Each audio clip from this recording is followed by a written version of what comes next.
আসসালামু আলাইকুম। আমি আমিরুল ইসলাম, ইতালি বলোনিয়ার ফল্লি শহর থেকে। যে যেখান থেকেই আমার এই ব্লগ ভিডিওটি দেখতেছেন, আমার ইউটিউব চ্যানেলের পক্ষ থেকে সবাইকেই আন্তরিক শুভেচ্ছা ও ভালোবাসা। আজকের কথা বলবো, যেই কাজ শিখে আসলে ইতালিতে প্রতি মাসে আপনি ৩,০০০ টাকা ৩,০০০ ইউরো পর্যন্ত ইনকাম করতে পারেন। তো আমি সবাইকেই রিকোয়েস্ট করব, যারা এখনও আমার ইউটিউব চ্যানেলটা সাবস্ক্রাইব করেননি, দয়া করে সাবস্ক্রাইব করে সাথেই থাকবেন। তার আগে আরেকটা কথা বলি, যারা আমার ভিডিও পছন্দ করেন না, যাদের ভালো লাগে না, যাদের কোনো প্রয়োজন নেই, দয়া করে স্কিপ করে চলে যাবেন। আর যারা মনে করেন কিছু জানার আছে, অথবা আমি যেই বিষয়ে ভিডিওটা করতেছি এ বিষয়ে আপনার জানার প্রয়োজন আছে, তাহলে না টেনে পুরো ভিডিওটি দেখবেন। আসলে যেই কাজ শিখে আসলে ইতালিতে মাসে ৩,০০০ ইউরো কামানো সম্ভব। আসলে কেমনে? তার আগে আমি কিছু কথা বলে নেই। সেটা হচ্ছে, আসলে আমাদের দেশে আমরা বাংলাদেশি হিসেবে আমরা সব ধরনের কাজ পছন্দ করি না। আমরা আসলে কাজকে ছোট করে দেখতে, কে কোন কাজ করতেছে আমরা সেই দিক থেকে বিবেচনা করে আসলে আমরা মানুষকে বিবেচনা করি। কিন্তু সবাই যে কাজ করবে, আসলে কাজকে ছোট বড় করে দেখতে আমরা পছন্দ করি। যার কারণে আমাদের প্রত্যেকটা মানুষের সফলতা অর্জন করা খুবই কঠিন হয়ে যায়। তো আসলে আমরা ইউরোপে থাকি, ইতালিতে থাকি। আসলে সব ধরনের কাজ যদি আপনাদের দেখাইতে পারতাম তাহলেই বুঝতে পারতেন। একজন অফিস আদালতে কাজ করে, যে অফিস আদালতে কাজ করে তার বাসায় আরেকজন কাজ করে। আসলে যে তার বাসায় কাজ করে, কাজের লোককে কিন্তু তারা ছোট হিসেবে পছন্দ মানে দেখতে পছন্দ করে না। কারণ সেও তার পেটের তাগিদে সেও একটা চাকরি করতেছে, যেখানেই হোক। আসলে কাজকে ছোট করে দেখা ঠিক না। এখন কথা হচ্ছে যে কিভাবে ৩,০০০ টাকা ইনকাম করা সম্ভব।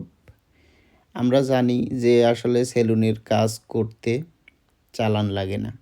আপনি যখন প্রথম ইতালিতে আসবেন, আপনি দেশে থেকে কাজ শিখে আসবেন।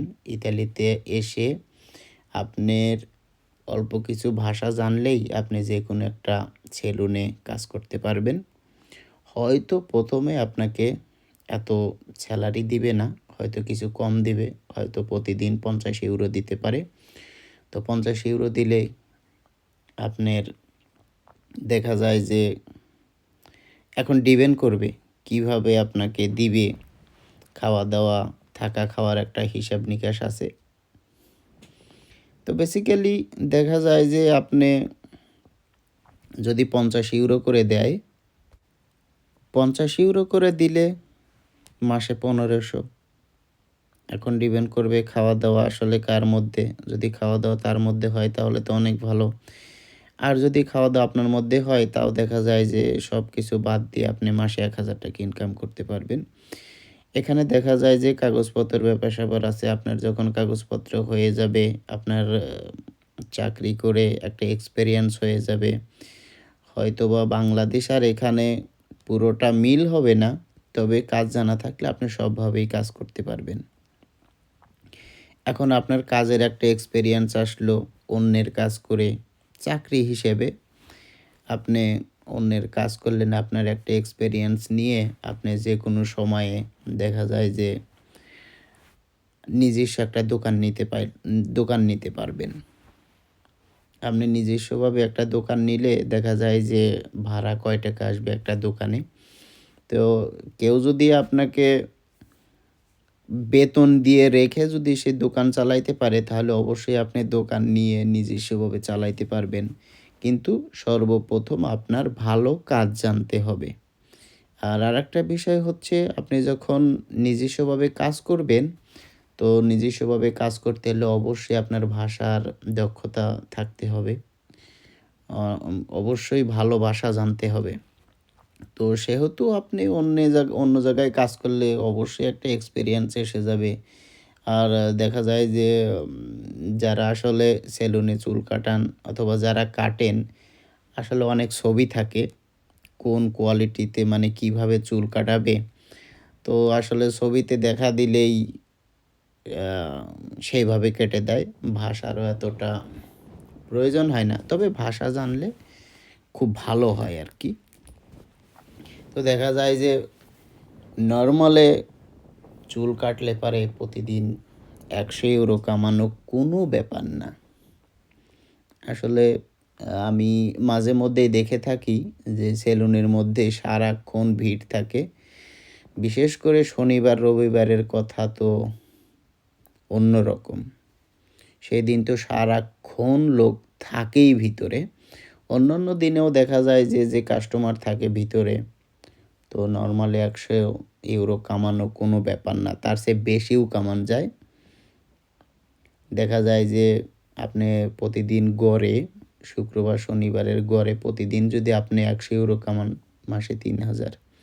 €৩,০০০। আপনি €৩,০০০ হইলে বাংলাদেশের কত টাকা আসতেছে হিসাব করেন। ৳১ ৳১৩৫ টাকা ১ ইউরোতে। তো আপনি যদি বাংলাদেশ থেকে খুব ভালো দক্ষতার সাথে যদি আপনি সেলুনের কাজ শিখে আসতে পারেন, আমি মনে করি অনেক ভালো একটা সেলারিতে কাজ করতে পারবেন। আর ভালো কাজ জানা থাকলে ইতালিতে এসে আপনার বসে থাকতে হবে না। এটা মাথায় রাখবেন। আমি মনে করি আপনার বসে থাকতে হবে না। সেলুনের কাজ জানা থাকলে কাজের অভাব নেই।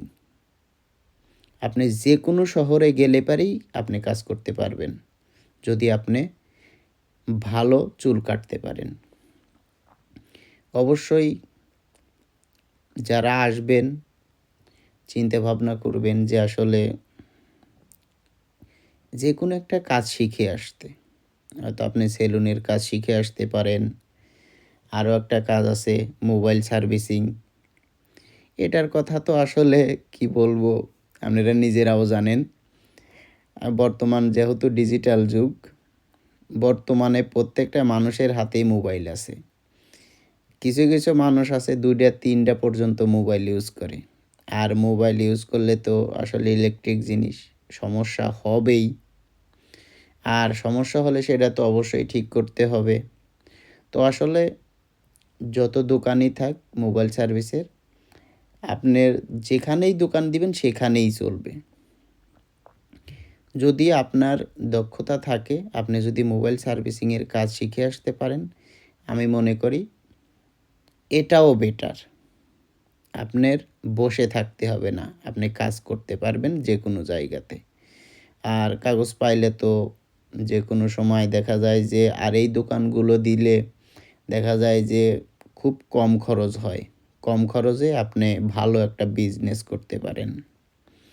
আমরা বিভিন্ন জায়গায় দেখেছি যে পুরাতন মোবাইল কিনে সেগুলো সার্ভিসিং করে আবার ভালো একটা দামে বিক্রি করে। এটা দেশেও এগুলো হয়ে থাকে বিভিন্ন জায়গাতে। পুরাতন মোবাইল কিনে, নষ্ট মোবাইল কিনে সেগুলো তারা সিস্টেম করে আ সবকিছু ঠিকঠাক করে ভালো একটা দামে বিক্রি করে। তো আপনি চাইলে এসে চাকরিও করতে পারেন। যখন আপনার ভালো এক্সপেরিয়েন্স হয়ে যাবে, আপনার হাতের অবস্থা বুঝে আপনি যেকোনো জায়গায় একটা দোকানও নিতে পারবেন। তো এখন আপনি চাইলে মোবাইল সার্ভিসিং অথবা সেলুনের কাজ শিখে আসতে পারেন, তাহলে আমি মনে করি আপনার জন্য খুব বেটার হবে। আর আরেকটা বিষয় হচ্ছে, আপনি শেফের কাজ শিখে আসতে পারেন রান্নাবাড়ির, রেস্টুরেন্টের। দেখা যায় যে আসলে শেফের কাজ বাংলাদেশের শেফের কাজ শিখে আসলে বাবুর্চি যেটা, কাজ শিখে আসলে এদেশে এত সহজে আপনি কাজ করতে পারবেন না। যতই দক্ষতা থাক অনেক সময় দিতে হবে। যেহেতু বাংলাদেশের আর এদেশের রান্নাবাড়ি এক না, সেহেতু অনেক সময় লাগবে। তো আমি মনে করি সবচাইতে বেটার আপনি মোবাইল সার্ভিসিং অথবা সেলুনের কাজ শিখে আসতে পারেন। আপনি কাজকে ছোট করে দেখার, এদেশে আপনি যে কোনো কাজ করলে আপনাকে ছোট করে দেখবে না। দেখবে আপনি কাজ করতেছেন কিনা, এটাই সবচেয়ে বড়। আপনি কাজ শিখলে অবশ্যই আপনার দাম আছে। আপনি কাজ করবেন, আপনার দাম আছে। আর যখন আপনি কাজ করবেন, কাজ করলে অবশ্যই কাছে টাকা থাকবে। আর কাছে টাকা থাকলে সবাই আপনাকে দাম দিবে। এটা তো নরমালি সবাই আমরা জানি। আর আরেকটা বিষয় আমি সবসময় রিকোয়েস্ট করে থাকি সবাইকে, সর্বপ্রথম যারা ইতালিতে আসার জন্য কাগজপত্র জমা করাইছেন অথবা জমা করাবেন, আসার জন্য লাইনে আছেন অথবা স্বপ্ন আছে আপনি একদিন ইতালিতে আসবেন, আমি তাদেরকে মনে করি যে আপনারা সবসময় ভাষা শেখার চেষ্টা করবেন। আপনি ভাষা শিখলে, আপনি যদি ভাষা জানেন তাহলে অবশ্যই আপনি যে কোনো জায়গায় আপনার নিজের যা প্রয়োজন আপনি সেটা নিজেই করতে পারবেন। আর আপনি যদি ভাষা না জানেন তাহলে দেখা যায় যে আপনার কি প্রয়োজন সেটা আপনি মানুষকে বুঝাইবেন কেমনে। আর দেখা যায় যে বিভিন্ন জায়গায় যখন আপনার কাজের প্রয়োজন হবে, আপনি কাজ চাইবেন, আপনার পিছনে কেউ সময় দিবে না এত সহজে। দেখা যায় এখানে একজনের নিজের কাজ বাদ দিয়ে আপনার পিছনে ঘুরবে, তা ঘুরবে না। তো অতএব আমি সবাইকে রিকোয়েস্ট করব, আপনারা ভাষা শেখার চেষ্টা করবেন। আর সর্বশেষ যদি মোবাইল সার্ভিসিং এবং